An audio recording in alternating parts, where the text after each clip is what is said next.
2012년 3월 11일 이른 오전 중국 라오닝성 카오위안시 경찰은 한 통의 전화를 받게 됩니다.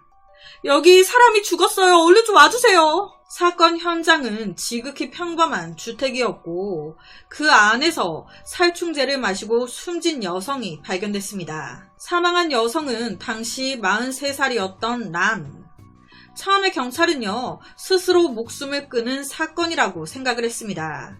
그런데 사건 현장을 쓱 보는데 뭔가 좀 이상했어요. 우선 피해자인 란은 침대에 납작하게 누워 있었는데 그 곁에 밥 한 그릇과 술 한 병, 그리고 향 한 통이 놓여져 있었습니다.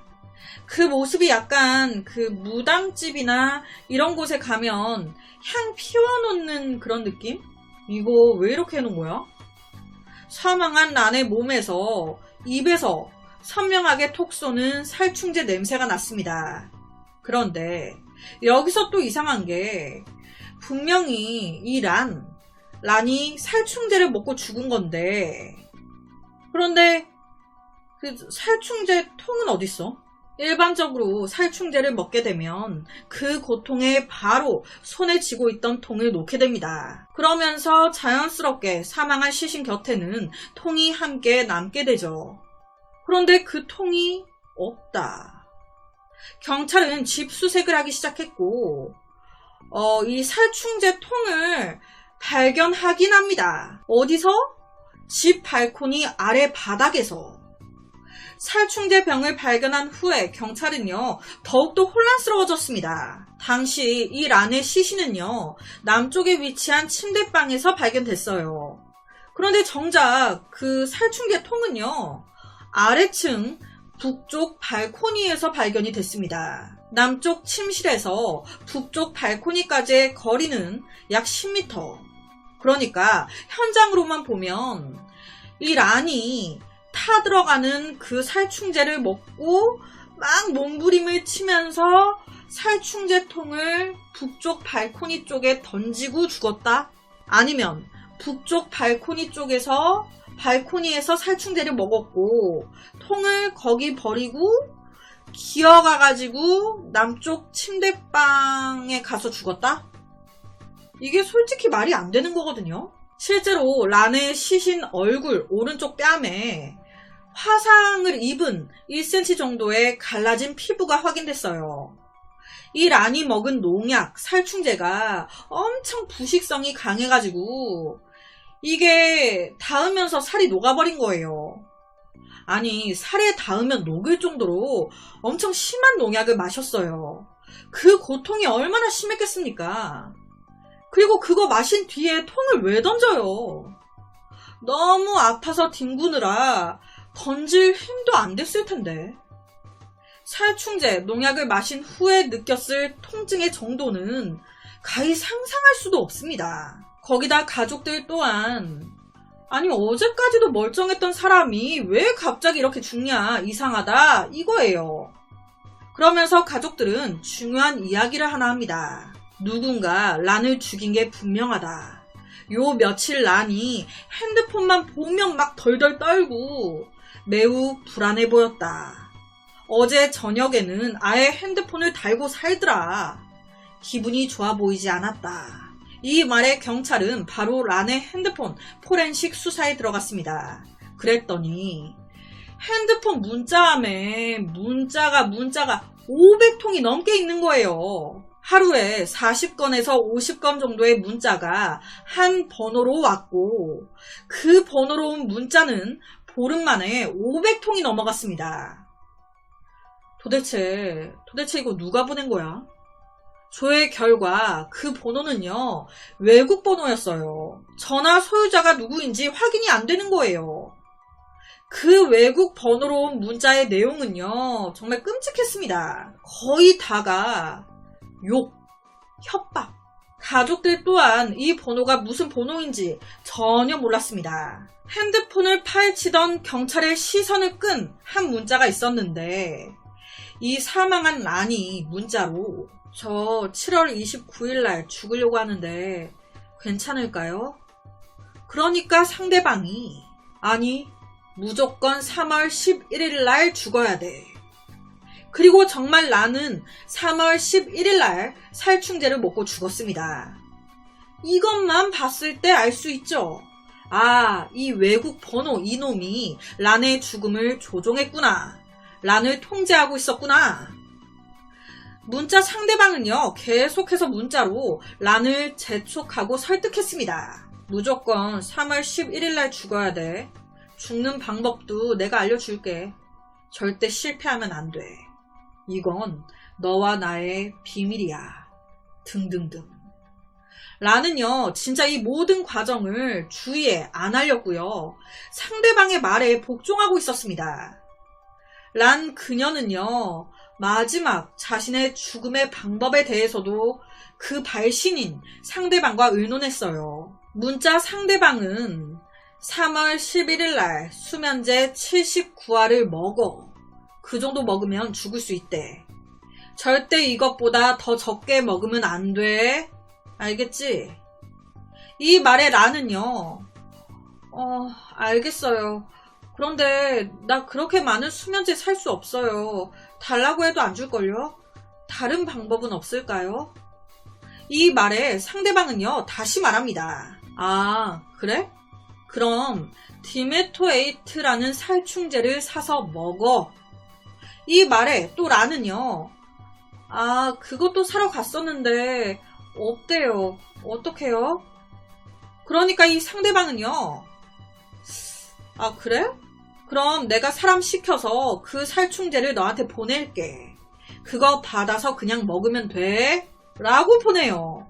정말 문자 내용이 기가 막히죠. 이런 문자 메시지를 보면 란의 죽음을 이 상대방 사람이 지시했을 뿐만 아닌 자기 죽음에 이 사람의 도움을 받았음을 알 수 있습니다. 하지만 너무 이상한 게 왜 이 문자 하나에 이 문자가 뭐라고 이렇게까지 란이 복종, 순종을 한 건지 이해가 안 돼요. 경찰은요, 문자 내용을 쭉 봤을 때 아무래도 이 문자 나눈 사람, 상대방 의외로 란 씨와 가까운 인물인 것 같다라고 추정을 하게 됩니다. 그래서 이 최초 경찰에 신고 전화를 했었던 란의 여동생을 찾아가요. 그래서 이것저것 막 물어보는데 이때 여동생이 그러는 거예요. 사실 사건 현장을 제일 처음 발견한 사람 저 아니에요. 저도 전화 받고 놀래가지고 달려갔다가 본 거였거든요. 그날 갑자기 왕리안한테 전화가 왔어요. 언니가 이상하다고, 얼른 좀 와달라고. 그래서 갔더니 언니는 누워있고 그 옆에서 왕리안이 언니 얼굴을 막 닦아주고 있더라고요. 아, 똥냄새가 펄펄 나죠? 왕리안? 그 사람이 누군데? 여기서 왕리안은요, 이 사망한 란과 사실혼 관계인 남자였습니다. 혼인신고만 안 했을 뿐이지 4년 동안 함께 산 부부나 다름없는 남자였어요. 왕리안이 사업 망해가지고 빚이 좀 있었는데 그걸 란이 많이 갚아주기도 했고 되게 사이좋게 4년 동안 함께 지냈었다고. 왕리안이 란한테도 그리고 그녀의 가족들한테도 너무 잘해서 란의 가족들도 모두 그를 사위로 가족으로 생각하고 지냈었다는 거예요. 경찰은요, 이 얘기를 듣는데 조금 이상했어요. 여러분, 최초 시신 발견자가 그럼 왕리안 남편이에요. 그런데 왕리안은 여동생한테 전화를 했을 뿐 쓰러져 있는 아내 란을 병원으로 옮기거나 119에 전화하거나 하지 않았습니다. 이상하죠? 보통은 아내가 쓰러져 있으면 놀래서 가족이 아닌 119나 병원으로 옮기는 게 먼저 아닌가? 이놈 좀 이상하다. 이 부분에 대해서 왕리안은요, 죽은지 몰랐다는 거예요. 내가 발견했을 때 숨을 쉬고 있었기 때문에 금방 깨어나겠지 라고 생각했다고. 그런데 앞서 그랬잖아요. 입 쪽에 화상 자국도 있었고 살충제 냄새가 확 났다고. 이게 사람 촉이라는 게 있는데 딱 봐도 상황이 이상했는데 숨 쉬니까 그냥 별거 아니라고 생각했다. 그리고 확인 결과 원래 이 왕리안이요 카이 위안 지역에 없었어요. 란 집에 없었습니다. 일 때문에 1년 동안 다른 지역으로 출장 중이었어요. 그런데 경찰이 확인해 보니까 사건 발생 바로 전날 3월 10일 왕리안 카이 위안에 왔었네. 그 바로 다음날 란이 살충제 먹고 죽었는데 이거 우연의 일치인 걸까요? 이 왕리안은요 1년 만에 3월 10일 카이 위안 집 근처에 왔지만 집에는 오지 않았습니다. 집에서 안 잤어요. 그럼 그 하루 동안 어디 있었나? 이때 왕리안은요 호텔에 있었다고 얘기했습니다. 1년 만에 집 근처에 왔는데 호텔에서 잤다. 와이프나 가족들한테 말도 안 하고 어디 호텔에서 잤는데 어디 호텔에서 잤습니다. 경찰은 바로 그 호텔 찾아가서 물었어요. 그런데 개뿔 뭘 자기를 잔 적이 없는 거예요. 거짓말을 한 겁니다. 왜 거짓말을 했을까? 캥기는 게 있으니까 했겠죠. 알고 보니까 이놈 딴 여자가 하나 더 있었던 거예요. 그날 그 여자 집에 있었던 겁니다. 모든 게 다 밝혀진 상황에서 왕리안은요 사실 그날 여자친구랑 같이 있다가 아침 8시 45분쯤에 그 집에서 나왔어요 라고 말을 했습니다. 그런데 이것도 확인해 보니까 거짓말인 거예요. 이놈 주둥이를 열 때마다 다 거짓말이야. 그 여자 집 근처 CCTV를 다 확인해 보니까 뭐가 8시 45분에 나와. 7시 14분에 집 나와서 차 타고 가는구만.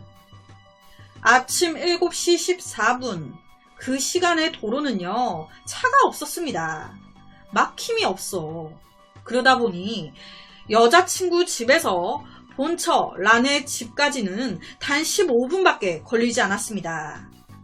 시간적 계산을 해봤을 때 7시 14분에 나와서 7시 반쯤 란 집에 도착했을 거예요. 그리고 뭐 했을까? CCTV 확인 결과 그는요 집 근처에 다 와서 한 가게에 들립니다. 가게에는 왜 갔을까요? 앞서 그랬죠. 그 문자 상대방이 란한테 살충제 사라고 했는데 못 산다고 하니 사람 시켜 이제 살충제를 보내겠다고 그 문자를 주고 받았잖아요. 그러니까 그 살충제 사야 될 거 아니에요. 그 살충제 사서 다른 사람 시켜서 와이프 란한테 보내던지 하려고 그 살충제 사러 들어가는 게 찍힌 거예요. 정말 다행히도 그 가게 주인은요 왕리안을 딱 기억하고 있었습니다. 거기다 가게 안에 CCTV가 있었어요. 이건 빼박이죠. CCTV 안에 왕리안은요 3월 11일 오전 7시 46분에 살충제를 삽니다. 이렇게까지 다 나오니 어쩌겠어요. 인정해야지. 사실 그 문자 제가 한 겁니다.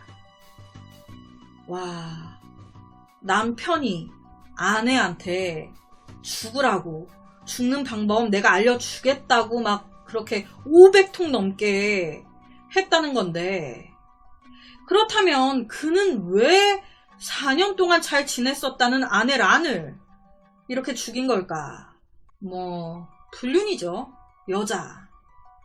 2012년 발렌타인데이 날 한 친구 모임에 갔다가 이놈이 한 여자를 보고 뿅 간 거예요. 그 여자는 남보다도 나이가 훨씬 어렸습니다. 이때 이 왕리안, 이 어린 여자를 꼬시려고 나 결혼 안 했어. 나 솔로야. 나 독신이야. 그렇게 두 사람이 사귀기 시작한 거예요. 사실 앞서 말씀드렸지만 란과 왕리안은 사실혼 관계였어요. 법적으로는 남남이었습니다. 그렇다 보니 서류로만 보면 불륜 관계는 아니었어요. 하지만 사람의 돌이라는 게 있는데 사실관계였잖아요. 본처 있으면서. 하지만 또 이해가 안 됩니다. 딴 여자 생겼으면 그냥 정말 서류상으로는 남남이니까 헤어지자고 하고 만나면 되지. 왜 죽여? 헤어지자고 하면 되지. 이렇게 자살을 강요할 필요가 없잖아요. 이놈은요, 그 이유에 대해서 이렇게 말했습니다. 제가 출장으로 다른 지역에 있었거든요. 내가 내려가서 그녀를 죽일 수가 없었어요. 그래서 스스로 죽게 만든 거예요.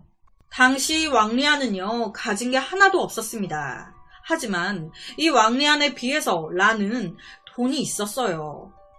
이 란과 그녀의 가족들은요, 그를 진짜 가족으로 생각해서 사업 비용도 다 대주고 차도 사주고 다 해줬습니다. 그러니까 그냥 헤어지자고 하고 관계를 끊기에는 아쉬웠던 거예요. 그냥 헤어져 버리면 이 돈줄 끊기는 거 아니야. 그래서 자살로 위장. 자기는 계속 딴 주머니, 딴 여자 만나면서 란의 가족들에게 돈 지원은 계속 받으려고 했던 겁니다. 이게 얼마나 파렴치한 새끼입니까? 그런데 아무리 그래도 진짜 제일 이해 안 가는 건 란이에요. 란은 나한테 문자 보내는 이 사람이 남편 왕리안인지 몰랐단 말이에요. 정말 얼굴도 모르는, 정말 아예 모르는 사람이 자기한테 죽어라 어쩌라 하는 건데 그 말을 다 따랐어요. 왜 그렇게 순종한 건지 이해가 안 되는 거죠. 이 부분에 대해서 그녀의 가족들은요, 마음 기댈 곳이 없었던 것 같다라고 얘기합니다. 아무래도 이제 사건 발생 1년 전까지 이제 남편도 다른 곳으로 출장 가 있는 상태였고, 또 이 란이요, 첫 번째 결혼을 실패한 상태였어요. 한 남자를 만나 결혼했는데 이게 쉽지 않아. 이혼하게 됐죠. 그 이후에 란은요, 우울증을 앓았습니다. 그 우울증을 치료하는데 정말 너무 힘들었어요. 가족들이 같이 이제 신앙을 믿자 뭐 하면서 여러 가지 방법을 썼는데, 그렇게 점차 회복되는 란을 보면서 가족들은 신이 널 돌봐주고 있는 거다, 잘 될 거다.